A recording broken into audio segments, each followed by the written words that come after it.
mga boss, nag-training tayo ngayon mga boss. Kaya ito po yung update ng mga ibon natin. Second training. Yung apat ay nakapag-training na yung nakaraan. At meron pa tayong apat na tinos yung mga bata pa. So ito ang first dropper natin, si Pampatuan. At ang sumunod na dropper natin ay si Taiwan. Tapos mga ibon natin, si Netoy.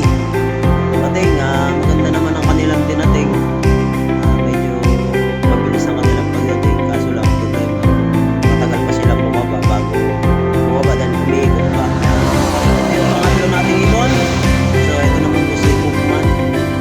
Pasok, ito po yung ibon natin. Pasok na natin. Nakakatuwa naman kasi tumatulogin natin nila sa oras, sa tama. May mabilis, meron din katangkaman bilis, tama lang. Pwede nito yung isa.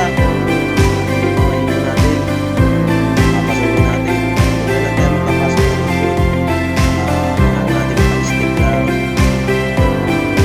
Kasi kung hindi ko i-stickin yan, hindi basta-basta mapasok. So ito naman yung anak ng isa pang ibon natin, yung Taiwan. Anak ni Netoy. Okay. Napakaganda ng tinating ng anak. Halos magkakasunod lang sila. Kaso lang alala yung mga galing pa sila ng balayan dahil doon sila lumalabas eh. Hindi kagaya ng tumbukan talaga. Lalayo pa yung pinupuntahan nila bago bumalik dito. Parang naghahatid pa. So, ito yung pinakabata natin sa ulpa. Unang bitaw, Turbina, Silang, Cavite. Ayan, bata pa yan. Nakahulpa po yan, nakasingsing yan. So papasukin muna natin siya. Okay, papasukin muna natin ang ating ibon. Ito yung first drop ng ulpa natin na batang bata. So ito naman yung pangalawang bata. First time din na ulpa yan.